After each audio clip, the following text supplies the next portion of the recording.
Guys. അപ്പോൾ ഭയങ്കര excited ഞാൻ മദ്രസയിൽ വന്നതാണ്. അപ്പോൾ ഉമ്മാറിന് ഒരു ഔട്ടിങ്ങിന് പോകാം. അപ്പോൾ നമ്മൾ നൈറ്റ് ഡ്രൈവിന് പോകണം. അപ്പോൾ നമുക്ക് പോവാം. ഗൈസ്, നമ്മൾ ഇവിടെ ഉടുപ്പി വില്ലേജിലെത്തി ഗൈസ്. അപ്പോൾ ഞാനും സഹറ ആദ്യം തന്നെ നടന്ന് മീത്ത പോവുന്നുണ്ട് ഗൈസ്. അപ്പോൾ നമ്മൾ നേരെ പോകുന്നുണ്ട് ഗൈസ്. അപ്പോൾ ഇതാ നമ്മൾ സ്റ്റെപ്പ് കയറാണിപ്പോൾ. ഇതാ അവിടെ ലൂംസ് ബേക്സ് ഉണ്ട് ഗൈസ്. റെസ്റ്റോറൻറ്റും ബേക്കറി ഒന്നാകെയാണുള്ളത്. നമ്മൾ ഉടുപ്പി വില്ലേജിലെ അപ്പ് സ്റ്റെയറിലെത്തി ഗൈസ്. അപ്പോൾ നമ്മൾ നല്ല പാങ്ങിൽ പോകുന്നുണ്ട് ഗൈസ്.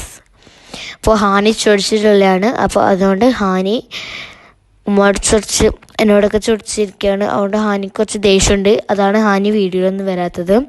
അപ്പോൾ നമ്മൾ ആദ്യം ഈ സീറ്റിലാണ് ഇരുന്നത്. ബട്ട് നമുക്ക് ഇതൊരു കംഫർട്ടബിൾ ആയിട്ടുള്ള സീറ്റ്. അപ്പോൾ നമ്മൾ ബാക്കിൽ പോയിട്ടിരുന്നു. ഞാനും സഹറാവും മെനു നോക്കാണ്. മെനുക്ക് ഇവിടെ പ്രത്യേകത എന്താണെന്ന് വെച്ചാൽ ഇവിടെ നല്ല വ്യൂ ഉണ്ട്, വൈബാണ് ഗൈസ്, നല്ലതാണ്.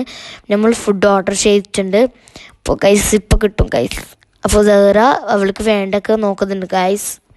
അപ്പോൾ സഹറ അത് വേണമെന്ന് പറഞ്ഞ് അപ്പോൾ നമ്മൾ പാനിപ്പൂരി വാങ്ങി.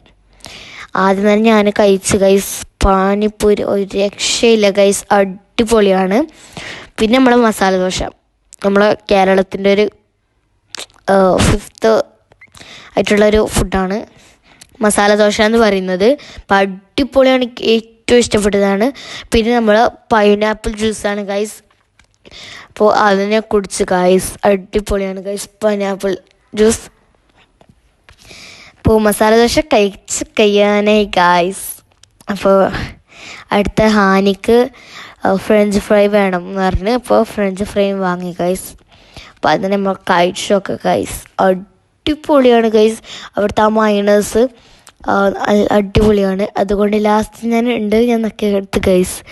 അപ്പോൾ ആനിക്ക് ടെൻഡർ ഷേക്ക് വേണമെന്ന് പറഞ്ഞാൽ ടെൻഡർ ഷേക്ക് വാങ്ങി. അപ്പോൾ അതും ഞാൻ കുറച്ച് കുടിച്ചു. അപ്പോൾ എല്ലാത്തിനും ഞാനാണ്. പിന്നെ കുറച്ച് ഷോ ആക്കി ഞാൻ നടന്നു വന്നു ഗൈസ്. പിന്നെ നമ്മൾ കൈ കഴുകി, പിന്നെ മിററിൽ നോക്കിയിരിക്കുന്ന വളരെയൊരു പണിയാണല്ലോ. അപ്പോൾ നോക്കി പിന്നെ നമ്മൾ നേരെ ഷോപ്പിങ്ങിന് പോകുന്നതാണ്. ഷോപ്പിംഗ് എന്ന് പറയാൻ പറ്റില്ല. അപ്പോൾ ഉമ്മ പറഞ്ഞ സാധനമേ നമുക്ക് വാങ്ങാൻ പറ്റുള്ളൂ. അപ്പോൾ അവിടെ റെസ്റ്റോറൻറ്റ് ഗൈസ്.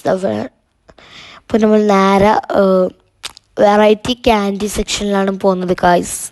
അപ്പോൾ അടിപൊളി എന്ന് പറഞ്ഞാൽ നല്ല രസമുണ്ട് ഗൈസ്. അവിടെ പോയാൽ പിന്നെ ആ കട മൊത്തം എടുക്കും ഗൈസ്, അതുപോലെയുള്ളതാണ്. അപ്പോൾ ഈ മിഠായി എന്ന് പറയുന്നത് നമ്മൾ നെക്കിയിട്ടാകുമ്പോൾ സൗണ്ട് വരും. അതിന് ഒന്നിന് 200 രൂപയാണ് ഗൈസ്, വെറുതെ. അതായത് കറക്കുമ്പോൾ ഇത് കറക്കും ഗൈസ്. പിന്നെ ഹൽവ ഉണ്ട് ഗൈസ്. നമ്മളെ ഹൽവ എന്ന് പറയുമ്പോൾ എനിക്ക് കോഴിക്കോടാണ് ഓർമ്മ വരുന്ന ഗൈസ്. അപ്പോൾ ജിലേബി ഉണ്ട്, ലഡു ഉണ്ട്, എല്ലാം ഉണ്ട് ഗൈസ് ഇവിടെ. പിന്നെ നമ്മൾ ഇത്രയൊക്കെ നോക്കി നമ്മൾ ഒരു പേസ്ട്രിയും പിന്നെ ഒരു ലേസ് എടുത്ത് വന്നു ഗൈസ്. ഇതിനു വേണ്ടിയാണ് ഇത്ര സമയം നമ്മൾ ഇവിടെ ചിലവാക്കിയത്. അപ്പോൾ നമ്മൾ നേരെ പോവാണ് ഗൈസ്. നമ്മൾ പുറത്ത് കഴിഞ്ഞു ഗൈസ്.